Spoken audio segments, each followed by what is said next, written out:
And the Washington Bureau is starting to train everyone who wants to learn how they can be a digital journalist, too. Mark Whitaker is the Washington Bureau chief for NBC News. Right. No, and the advantage of, from a cost point of view, the advantage of digital journalism is twofold. First of all, the equipment itself is less expensive, the cameras, the editing equipment, and so forth. Plus, you get higher productivity out of people because people can do more than one job. A producer can shoot and edit. An editor can produce, or it does away with the need every time you want to do a story to send out 3, 4, 5 different people all doing different jobs with a correspondent. To tell this next part of the story, I'm going to do something more and more newsrooms are starting to do. They're conducting interviews over the internet. I'm using a PC with a built-in camera and built-in microphone, and I'm just outside Washington, D.C., to talk to an author who is in Chicago. The book we're going to talk about is called RenGen, which stands for Renaissance Generation. And if you think this is a strange twist to take in our story, I'll ask you to bear with me for a moment. Nothing happens in a vacuum, and the internet explosion we're experiencing in journalism is happening while the country is facing an economic tsunami. The premise of the book is that we are not in an endless downward spiral. In fact, this is what it looks like right before a renaissance. A renaissance is, just as you would imagine, it is a time of great outpouring of creativity. You enter an age of enlightenment as an entire society. It's a time of serious rebuilding of value systems, belief systems, and institutions. You know, I think that journalism is one of those institutions that, again, its relevance is having to be rediscovered.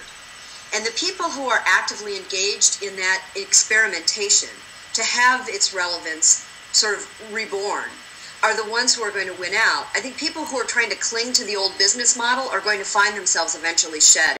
Yes, this whole participation component isn't going away.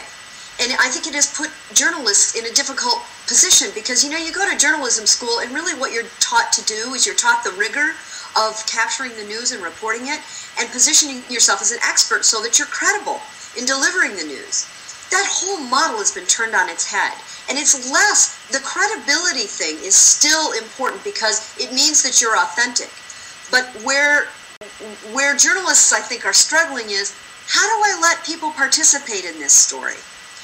Where you're seeing, I think, opportunity and where I'm finding fascinating models is in letting people sort of co-create a story after it's been reported on. So that the journalist can still sort of be the expert, but what they're doing is they're inviting a conversation based on the facts that they're putting forward. It's normal to feel fearful. It's normal to feel a little paralyzed.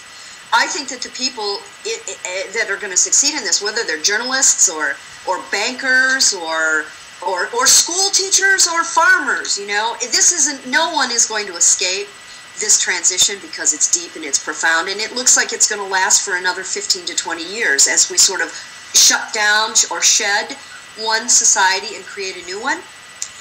Here's my best advice. Don't cling to the side of the riverbanks hoping that this flood will pass you by so that you can, return to life as normal. Instead, climb up onto the riverbanks and start throwing down seeds, because as one civilization closes, we don't wait for the decline to bring us to our knees.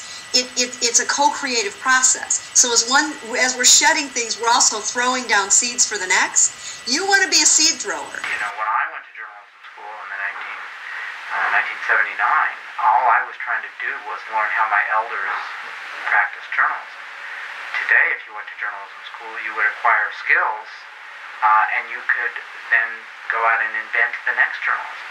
We weren't trying to invent anything. We were trying to do stories. Stories are only a small part of journalism today. There's so many other tools. And rather than being a reporter in a big institution, I could be my own CEO. And if someone figures out the economic model, it may well be someone who's in journalism school today whose economic structure is small enough that they can afford to take risks, try new things. If it doesn't work, it doesn't work. If you're not retraining yourself right now, then you're already, being left behind. But I would say exactly the same thing to the auto workers. I would say exactly the same thing to the fund managers in Wall Street. I would say exactly the same thing to people in a number of different industries, and almost any industry in the world right now. If you aren't fundamentally rethinking what you're doing and how you do it, then you're going to get left behind. Nobody's saying you have to do everything, but if you have information about kind of all of the moving parts, then you can decide what skills you want to get better at, what you want to make your specialty. And I think that's a really huge thing, that people right now can decide what they want to take on. The people who are willing to experiment and learn some new things and grow and be a little bit more about discovery and expansion, they're finding relevance in this rebirth. People who really want to remain in the status quo are finding a very painful transition, and they're making it very hard for themselves. And your message to those people who are making it hard for themselves would be? Try something. Try anything. Wake up every day and say, I'm going to do something I've never done before. It'll keep your creative machine grinding until you come upon the thing that is really going to turn your life around. It's not going to be a big aha moment. It's going to be incremental change that brings you into this rebirth. Learning new skills and really paying attention to how people are getting their news and information are important for journalists today.